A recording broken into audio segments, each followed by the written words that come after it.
And I think that that's probably the bigger impact in the game. Not only was Checo shut down, Uller unable to get anything online, Baronic just forced to play defense the entirety of the game. You want to see Anubis getting in there, trying to toss out his wrap-all cooldown, land his AoE damage, and, you know, just spit on people. It just, none of it was able to come through. Yeah, that was a big point. You know, I said he hadn't died, and I kind of like tipped my hat to him, and you immediately followed up with, you're not doing anything. And if you're an Anubis, that's all you do is bring damage. You can't say, oh, I'm Giannis, I'm not doing anything, but I saved teammates with a portal, right? Anubis is just sitting there like, I guess I killed a jungle buff. So the big do-nothing combination of the mid and jungle last game is what hurt Elevate, which is interesting, because usually it's negatives that hurt you. This is just a plain neutral. You have to do something to win the game. Odin Susano banned out by SoaR Gaming, Robin and Zeus banned out by Elevate. Will we see the Kerner notes for Michael Checo is the question. And that's one of those picks where, I mentioned it earlier, it's not necessarily a first pick win all material, but it's certainly a pick that Elevate are more than happy to make. You can't really go wrong with it. That's the thing. And especially when you noted star player Michael Checo, right? He's the guy that's going to be doing a lot of the carrying for Elevate. Give him the tools to succeed. Kerner's absolutely one of those tools. SoaR on the other side, going to pick the very aggressive Fafnir. Last game, we had two Guardians that kind of sit on the backside. Geb tosses a shield and kind of just knocks people up, and then you see some nonsense out of Kepri trying to res people. Fafnir is going to be in the thick of it. I really like the Chang'e to pair alongside of this Fafnir, because not only does Fafnir have a ton of setup potential for the Chang'e, he's also just got that insane peel, and you want to have your Chang'e being able to play as aggro as possible. Should this opt to be the jungle pick, this could very well be in the mid lane, but I would probably favor it towards jungle here.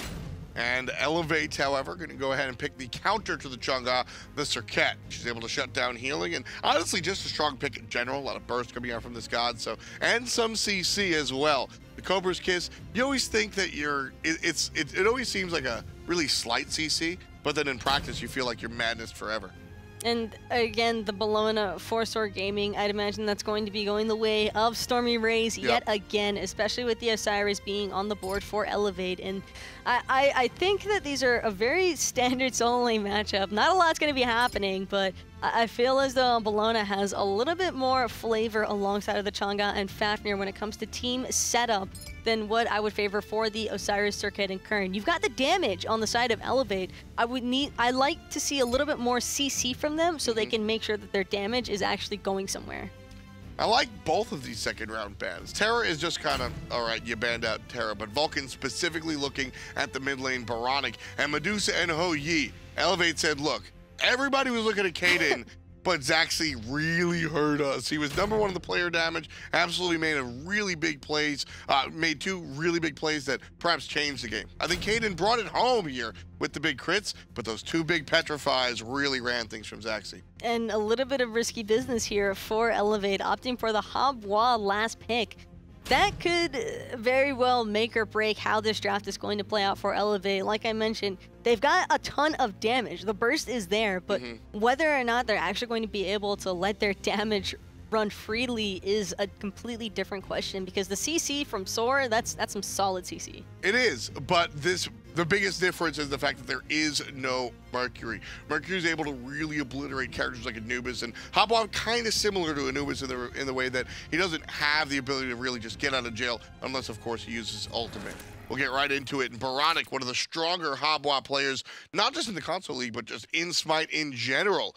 I really like the selection for him. Decent amount of setup thanks to Dr. L and Kenshin. And of course, Kenshin going to be able to help him out as well thanks to that ultimate. The big problem for him is going to be not Kaden this time around, honestly. I think it's going to be more Keeks, mate. And Keeks on this Neath. I love that it's Neath in the mid lane as opposed to Zaxi being on the Neath, just because Zaxi's an aggressive hunter. You never want to see the aggro hunter playing a passive ADC.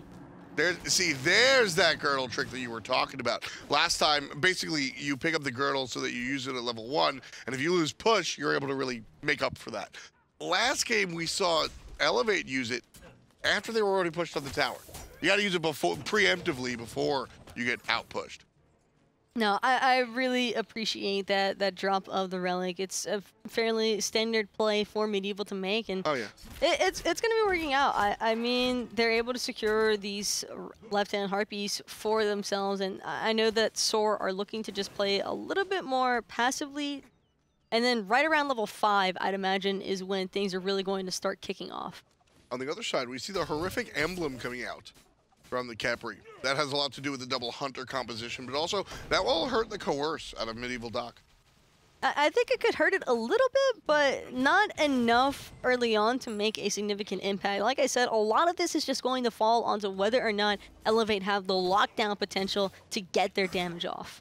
I like the start coming out from Baronic. Right away understanding he's just looking for damage. Bancroft level 2 is going to give him about 60 power and about 12% medical lifesteal, so he's going to have the sustain that some of the other starters might give him by themselves. And a nice stop coming out from Kenshin, splitting those oracles down the middle. Ain't nobody getting vision today. That's awesome for Elevate as well, because I'd imagine SoaR are probably going to try and play a little bit aggressive early on. While their draft might not necessarily seem like the most aggro thing in the world, you give that vision to a Neith or even Kaden on this Chang'e. Kaden just wants to go in. He just wants to brawl. We saw that last game. So don't permit him to have the free board vision. Yeah, he's actually going to start brawling here in the short lane. Able to walk away from Downey and heal up Stormy. What a powerful pick Chang'e still is. Hobble going to walk into base and by the stands of time, actually. That's a starter item, but at the end of the day, 10% CDR for 800 gold. Who's going to say no? I wouldn't even consider the Serket pick to be a hard counter to the Chang'e just because of the immunity that she has on her second ability. It's such a strong immunity, and even if he were to get off the taunt and Kaden doesn't immune it, it's still going to be incredibly difficult for him to just lock down the god in general. And I just feel like I keep coming back to that. It's just the execution versus, I guess, preparedness of SoaR. So you think SoaR brought the same thing like game number 1, where it's just they don't have a bad composition, it's just really hard to pilot. It's probably a little bit more difficult for Elevate just because they have to be so wary all the time of where the hub was, especially for Kenshin. I meant Elevate. Yeah. I meant Elevate. But yeah, no, when it comes down to it, Baronic, and he does this all the time. But we'll address that in a moment. Dr. L to visit his patient on the right-hand side. There's the dash from Stormy. Nice Cobra's Kiss and the zigzag. The ultimate will confirm it. A basic will absolutely confirm it. But will the dot be enough? I'm not sure. I think he needs one more shot. Dr. L realizes that, and he'll have to go back. Delny might look for the dive. Dr. L might look for the wrap. We're going to get neither, and Stormy goes back to base. I don't think Delany wanted to risk the little bit of mana that he had on a dive, especially look at how fast Stormy's regenning from those pots. Yeah, it was insane. Yeah, it was. I thought if we saw Dr. L come from into the cove of the blue buff, jump over the wall and look for something extra, definitely, we might have seen it. But and I respect the decision to play it safe. You're 4 minutes in. The tower's gonna chunk you. Just play it safe. You'll get him next time. The only downside, though, is that I would probably favor a Serket ultimate being burned than what I would a Bologna ultimate. Or, excuse me, I would favor the Bologna ultimate being burned as opposed to the Serket, because Dr. L is just trying to snowball. I like the gank mentality there to go for the Bologna. It's just really unfortunate for him that Stormy was close enough to his tower to not necessarily get punished. Yeah, it was a big play. I was mentioning this guy right here before we saw the right side. Baronic in the mid lane on the Habwa. Now, when it comes to Habwa, he's notoriously just like difficult to play, really easy to kill. Some people call him the worst god in the game. But he's got 4 abilities that are really strong. And that allows Baronic to just make really big use of the character. Dr. L gets his beads chased out thanks to Keeksbait. Nice play from mid. That is... It's not fun for Kaden to lose his speed buff as the Chang'e, but it's even less fun for Dr. L because as a Serket, you want to be the aggressive pilot here for your team. You want to jump in, try and set up Baronic on this Habwa for the burst damage, toss him in with your Cobra's Kiss, but it's going to be difficult for him to try and go in when he doesn't have his beads available. The CC on the side of SoaR is trying to deal with it. I don't see how his positioning is going to be able to compensate for that if he looks to go aggro. Yeah, he's got to play it safe at least for the next 118 seconds. That's to cool down on the beads. But here, This isn't that hard. Jumps right in, hits one of the Cobra's Kiss to zigzag. He's going to chase this one. Look at that first blood right here. Delny takes it off the assist of Dr. L out of the jungle. Medieval going to wrap around and say hi, but Dr. L able to zigzag away, find safety under the tower. Delny 1v3, not even going to take the fight. Neither will SoaR. They'll back off. First blood goes the way of Elevate, leading by 700. Early game isn't necessarily the strong suit for SoaR Gaming here. While these players themselves, individually, they all like to play aggressive, their draft right now isn't the primary one that you're looking for as far as the execution standards is concerned. But it's not stopping Medieval from trying to go in against the Habwa. And here's the ultimate. Look at the damage coming out from Baronic. He's going to be saved by Kenshin thanks to that ultimate on the Capri, but coming around the backside is going to be the jungle. Kaden finds the kill off of the ultimate and the one.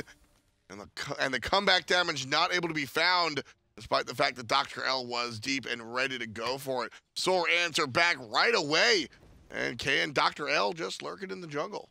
Dr. L was thinking about it. If his 3 hadn't been on cooldown, he would have certainly looked for that, I think. Yeah, he was absolutely waiting for the ambush, but unfortunately for him, cooldown's not available. Stormy Ray's going to get controlled here and gets hit by the Deathbane. The slow out of Delny going to miss, and that's that. Man, Stormy's got to be panicking in this solo lane. He's just trying to be Bellona, do Bellona things, but not getting away with it in the slightest. Delany is just getting to free farm so heavily because of Dr. L camping the solo. And yet Stormy's only a half level down. Splitting XP. Stormy's not a perfect player by any stretch of the imagination, but one thing I will always give Stormy Ray's credit for, keeping his cool. You know, I think Stormy is one of the more level-headed players. Hard to kind of put him on tilt. He's just always Stormy. It's like, hey, dude, Stormy. He's a very even-keel player in and out of the game. And I think the fact that he's like that outside of the game really helps him inside. He's really revamped himself mentality and behavioral-wise when it comes to the competitive environment. Before, Words as Weapons might have had a few different words to say towards that, but I like that. Stormy Rays is an entirely different person. Yeah, and he knows how to rock a bow tie. Better than Hindu Man. That's risky business there. No, it's strictly business. They play next against Brochacho's Astral Authority. Make sure to stay tuned for some more SCL action. Earlier today, we saw a 2-0 come out from the guys against each other. And today, we're going to see SoaR versus Elevate. And SoaR looking to try and finish off. That was pretty slick. That was suave. I'll hand it to you. I was a fan of that one. Just had to get the double clarification for yourself, but this already, I would say, like I was talking about it earlier, but SoaR just want to look for the team fights here. Yeah. Their team fight is pretty crazy to deal with, and I'm not sure that Elevate, if the Elevate don't find that Habwa ultimate that just completely destroys everybody's health, that's not a fun team fight for them. And what's also rough about Habwa, which it's, you know, you live by the sword, die by the sword, except sword is tidal wave here. Baronic, if a team fight happens and Baronic misses, just go home. You're not going to just go home. It's really rough for Elevate. But then again, if he hits 1 or 2 people, just go win. You win, right? You are just on like the edge of a razor blade here whenever you really go Habwa. Very risky pick, but as we said before, this is one of Baronic's go-to characters. He's always had the Habwa, and so I think for him it's a little less risky. I kind of want to see Baronic pick up the Blink second active on the mid. And already Kaden, a little bit of danger. Dr. L looking for it, but being poked out. Oh my god, speaking of poked out, Kaden is just destroyed. He's gone. I told you, that's how Habwa works. Doesn't even need the ult. Hit him with the water hands, just taking out the life of Kaden.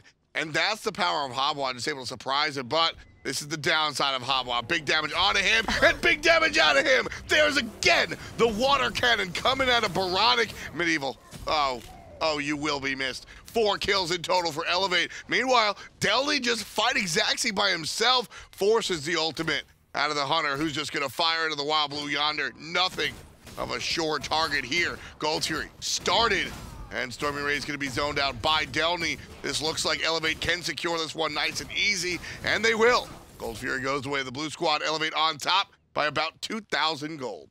It's the better decision. While you'd normally want to contest that as a solo in Bellona, Stormy's guaranteed dead if he tries to ult into that. So he might as well not expend his own life and look to be an available option for his team to try and defend the Portal Demon should Elevate swing over to it.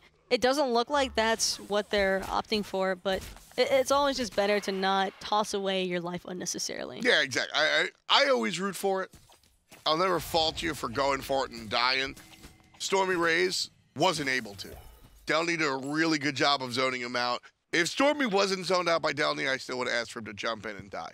I like that. If you're a solo or a support, go for it, man.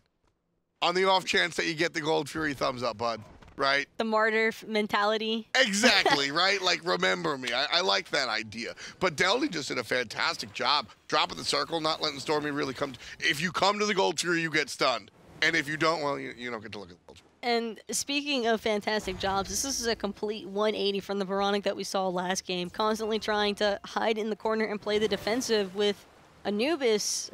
The Hawa is a completely different story, although taking a solid chunk of health already. That's not fun. Look at Kenshin. Nice little block coming out to protect his mid laner. And I think it's twofold. One, this is one of Baronic's more comfort picks.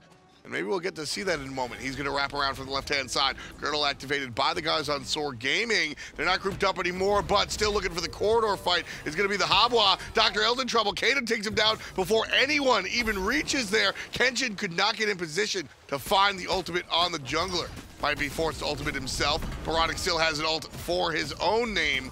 Looking for the damage out of the water hands. Doing a quarter with the 1 and finding the ultimate onto the support. Baronic takes out Stormy Rays. He's in trouble though. Kenshin doesn't have another ultimate available for him. Baronic 25% HP. Now down into the yellow. Still trying to find it out.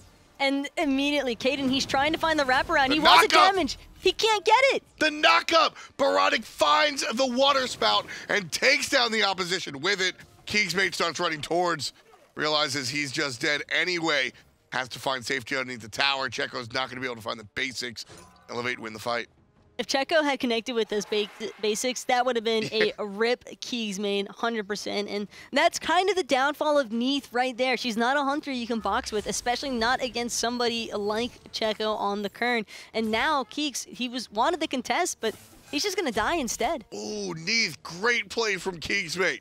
Kind of awkward to say since he dies, but you got to look deeper here. So Dr. L just confirms the easy kill. There's no way Neith is getting out of there. I don't care who's playing that character. He gets hit with the ultimate, and that means he's going to spread the poison because he's going to die with it. Walks away from Kaden just far enough. You know you're going to die. Listen, no play saves the Neith there, so that's the best play possible. And I am just loving this circuit pick for Dr. L so much more than before. Oh, the dance! The dance! Oh. Baronic finds it! One more hit'll do it, but it's Aegis out. Can't turn around, but he's got help from the jungle.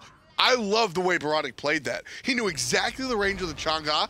Barra backstep to get away from it. Finds the knockup, finds the water hands. Just Baronic knows this character, and I think that's when I personally have the most fun watching SMITE, when somebody's playing a character that they have 7,000 worshippers on, they know everything about it. Man, I'm sorry, I like it. Don't make that face at me. That last little bit of the Habwa ultimate, I was so sure that for a moment he had just completely missed, and it was going to be that turnaround scenario that you see whenever he tries to commit all the way. That's what happens to every Habwa player. You try to commit, it doesn't work out, and then you just get completely face pummeled for it. But for Baronic, he's able to get away. He does have to expend his beads, but both the Kaden's actives are down, and he is a primary target, candidate number 1 all the way for Dr. L on the circuit. Yeah, and Habwa did go for that blink that you were talking about. Now, why would you give blink to an already, like, very susceptible to gank, to a character that's very dangerous to play, but it's the turnaround potential. You want to get behind the enemy. Blink means that you don't have to initiate with your ultimate. And having your ultimate for the escape as well as the damaging factor is probably one of the most important parts about playing Habwa. Yeah, you really get to blink behind the team fight and ult towards your team instead of ulting away from your team and just dying after the fact. You can also just completely destroy somebody with the quick blink in water spout ultimate. I mean, there's nothing wrong with blinking in and then expending the ultimate right away. It's just, it's the safer choice as long as you're not out of position with it. Exactly, and that's the key, is that you're putting yourself out of position with the blink to bring yourself back into position with the ultimate. That's really the key there that we're trying to drive home. And You know, of course, Habwa's going to do more damage if he's able to, like, cast multiple spells in a row. But look at the damage he's already able to do. That's a support with the non-damaging ability. I mean, Water Spout isn't supposed to do a lot of damage. It's all about the water cannon and the ultimate. But that's the downside of Habwa. As much as he deals damage out, he brings it in and dives to the hand of Zaxi. Kingsmate gets one as well here on the left side near the gold tree. And that one is going to be trouble for Elevate, losing one of their first team fights. Kenshin saving himself just to die again. 6-7. SoaR Gaming win that team fight. Unfortunately for them and their fans, still trailing. Kenshin wasn't even able to get his ultimate off onto Baronic. That's how fast Baronic died to the Neath ultimate, the girdle pop by Medieval with the rest of his team's damage. And now SoaR have their eyes set entirely on the Fire Giant. And if they're able to secure FG, this could be that little bit of a boost that they need to put this game not only even, but in their favor. 10% on the FG. Here comes Checo and Dr. L trying to stop something. Genshin's here too. Dr. L goes for it. Can't find the fire. They do find it. There it is. Great play by Dr. L to take away the Fire Giant. That was SoaR's moment, Taco, and they just drop it. And sure, only one member on the side of Elevate is actually able to have that Fire Giant, but it's the Habwa. The guy who was already dealing insane amounts of damage is now the guy with the Fire Giant. And on top of that, SoaR just lost FG. Yeah. That was their comeback. That really was their comeback. That was going to be the way they fight into this one and deal extra damage. And see ya. See ya. What? Just, I mean, so the beauty of Habwa is look right now at Zaxi and tell me what's odd here. You can't against that. That's the thing. You have to preemptively beads it. You have to preemptively beads the Water Spout, but in a one-on-one scenario, I can't say that Zaxi really did anything wrong there other than being in the wrong place at the wrong time. He got He-Mode! And it was on his side of the map. He just got He-Mode! That's not his side of the map anymore. He got He-Mode! I mean, it just happens. That's what makes He-Mode so much fun to watch, because you sit there and there is probably one edge case I'm going to get tweeted at. Every other scenario, if you die with your actives up, with your relics up, I'm allowed to make fun of you. But when you die with your relics up because that happens to you, oh well. Like, just see ya. What do you do? It's this that's probably one of the most frustrating aspects too of being a hunter player is that when Habwa gets to this stage of the game, it's Zaxi wants to be the hyper carry. But how are you going to hyper carry as Rom when you're literally dying from 2 abilities and you can't even Aegis one of them because knockups are the best CC in the game? It's Emo. I apologize. I just really enjoy good Habwa play. It's just really fun for me to watch. I mentioned before, you know, when a player knows a character inside and out like Baronic does Habwa, it's really fun to see. Not that we saw that in the last play. He just hit 2 abilities and crushed somebody. But Habwa at the end, it's fun to watch the intricacies early on. And now when Habwa's here, he is your quintessential mage, a glass cannon. We saw how quickly he died earlier, but then he can just turn around and do that to Zaxi as well. So I think it makes for a very exciting match. Blink in from Dr. L, looking for the 1v1. Finds a zigzag, chased out the beads of Zaxi.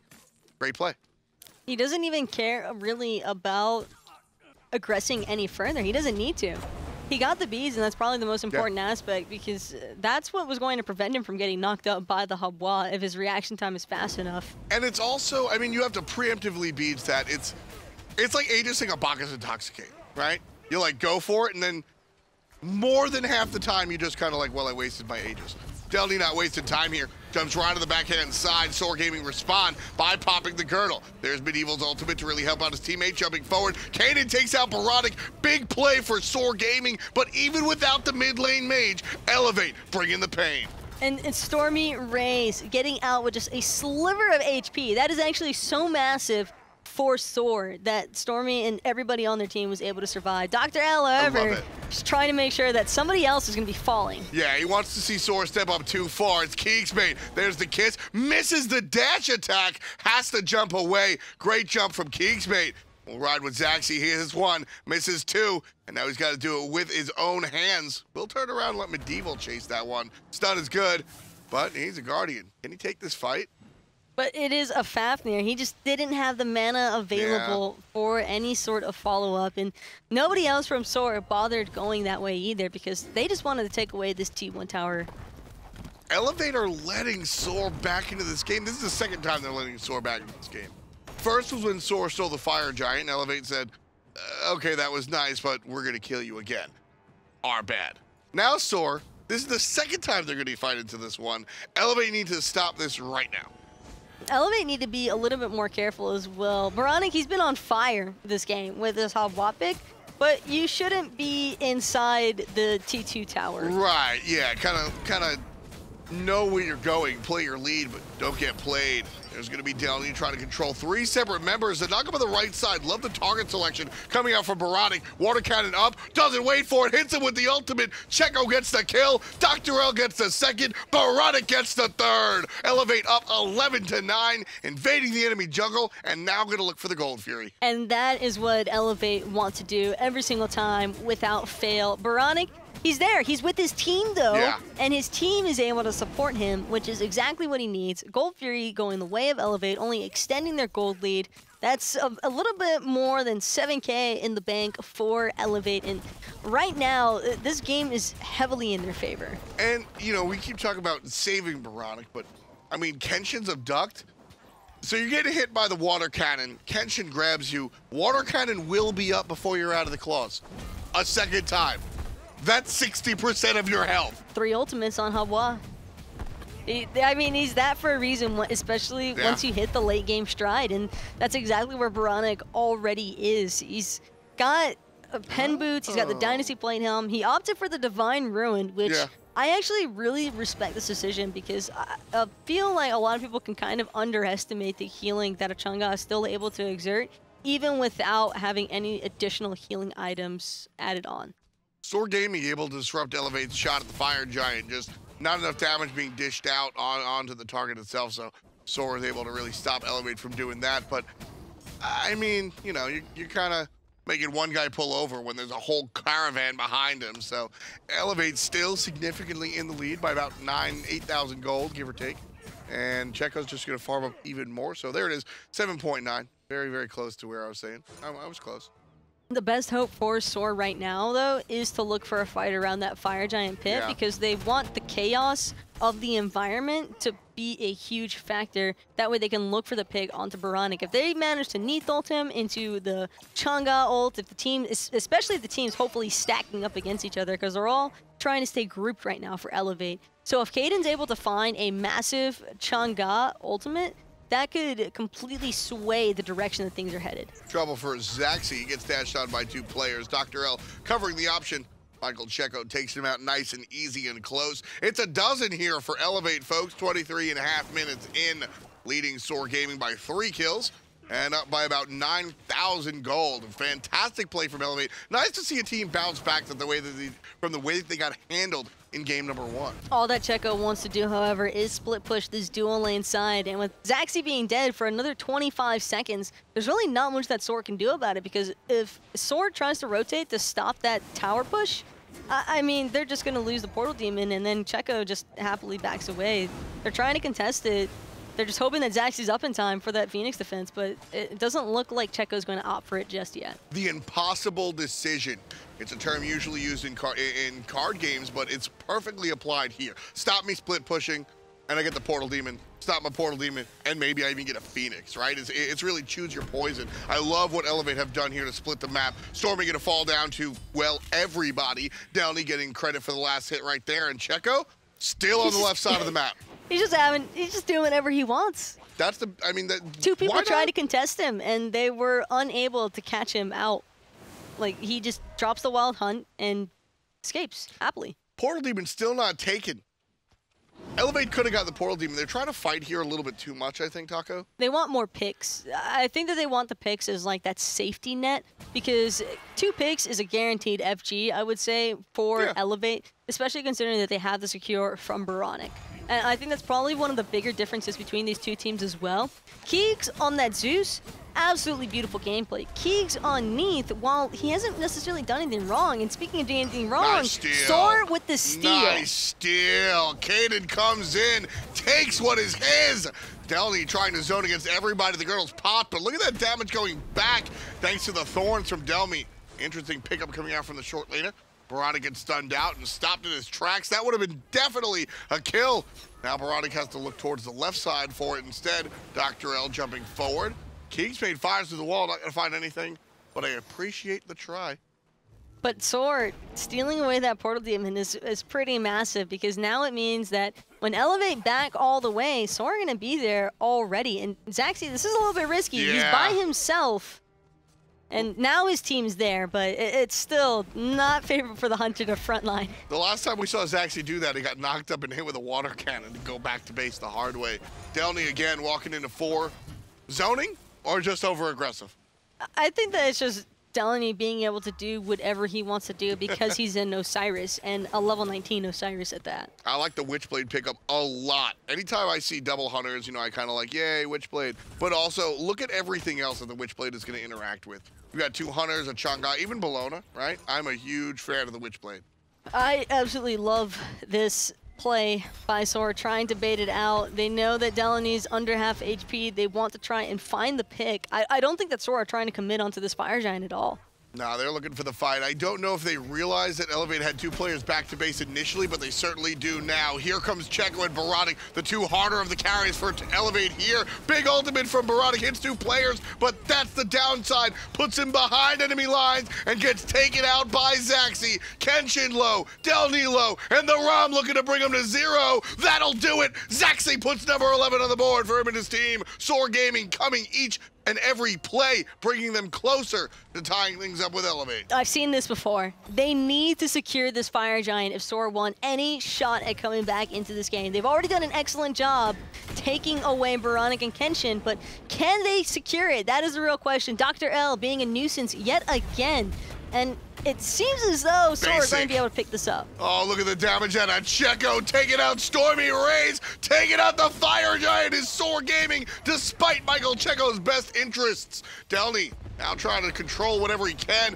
There's players low, and if Elevate can get these picks, it's going to be a strong look, just taking more Fire Giant off of the map. And right now, Caden's just trying to do the only thing he can do, and that is peel for Zaxi. At least their 3 carries still have this Fire Giant buff available. So combining that with the front line of Stormy Rays and Medieval, once they spawn, it'll still be good looks for SoaR in the long run. Dr. L just waiting. This Cirquette has been very patient throughout this game, and a lot of those kills have come from sort of the surprise okey-doke around the corner, right? We saw one from Baronic exactly in that way. A couple of shots out of Dr. L have come from, just gonna sit here. Somebody walks around, pop, I get you with the ult, and then you kind of just walk around until you die.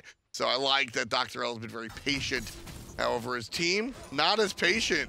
Baronic has been very aggressive right there, going for it. And a great Aegis saves the life of Zaxi. But Checo, with the sustained DPS, brings him down, kill number 5. And that is the Blink Habwa and the strength behind it. Now Baronic, even after having missed his ultimate onto Zaxi due to the immunity from the Aegis, it was well played by Zaxi, but just a little bit too far forward without his team. At this point, there's so many different options for Elevate to choose to aggress into SoaR.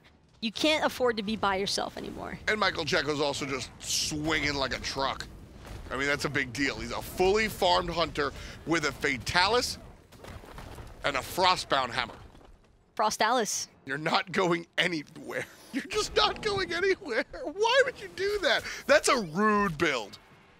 Like, that build is just rude. He's slowing you down. He's faster than you, and he has a Habwa. Well, depending on the utilization of his first ability as well, he also has the slow in his kit already. So I actually think that considering the position that Elevate are in right now, I can respect the Frostalis and the Frostbound especially, because all that Elevate wants is set up for Baronic. And I mean, Checo's player damage is nothing to scoff at. Well, also, Checo, so basically, yeah, your champion of the seasons or the first ability, the cycle, right? It gives you penetration, it gives you extra damage, and the whole 9 yards, right? We all know that. He doesn't have to use the slow.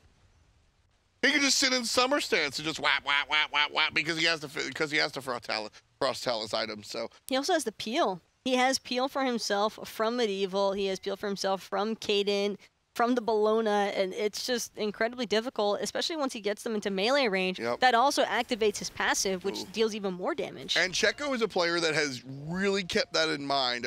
That's one of those passives that players can kind of, I don't want to say forget about, but it's risk versus reward. Checo is always looking for the extra damage out of the melee range on this character. I really like the way Michael Checo has shown us Kurnanos. Respect to SoaR, though, for they continuously keep biting back at Elevate and taking what little opportunities they're able to find after securing the kills onto Baronic. SoaR down 12,000 gold, and I think they 100% have a chance in this one. Baronic tries the ultimate on the Hunter and gets taken down after the fact. Typical Habwa play. Zaxi chase in the air. Here's help from everybody else. It's a 4-on-4 as Medieval falls down. It's a 4-on-5. It's now a 4-on-2. Kaden and Zaxi, the only ones left. Elevate with a fantastic team fight. Kaden able to literally dance away from the rest of the unit of Elevate as the blue team gonna go slink back into the jungle, steal the speed buff first, and then look towards the portal demon.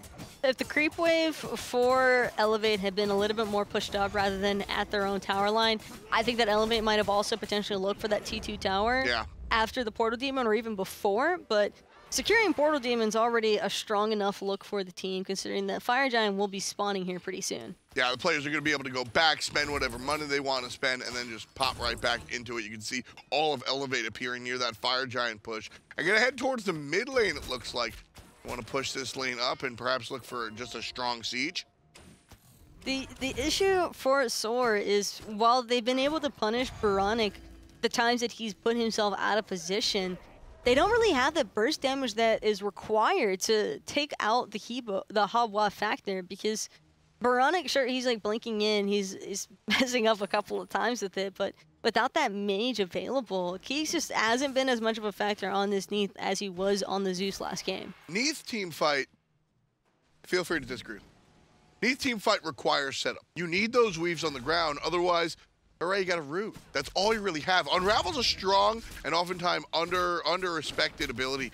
Unravel can really slow down the attack speed out of play. But without a weave on the ground, if you're just firing a spirit arrow, it's just not a great teamfight character. I think the draft is still very strong from SoaR, even with this Neath. I just don't think that the character is suited for Keeks.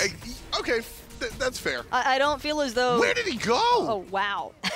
Michael Checo crit him, doesn't have any crit, he just got deleted. Big damage coming out on the guys of Elevate. Wow. Oh, wow. Yeah, goodbye, Zaxi. Get ready. Any hopes you might have had. Yeah, this one's going the way of Elevate. 21, 22, 23 kills in total for Elevate. They're going to clean up SoaR Gaming, and I think they just might push in the middle. They don't even need the Fire Giant. Like, no. There's no reason for them to waste their time with the FG. Medieval being the only member left standing on the side of SoaR, and his ultimate's already been burned. He backs, and there's just nothing he can do. Man, sometimes SMITE comes at you. I almost want to apologize. That ending team fight, we kind of just went,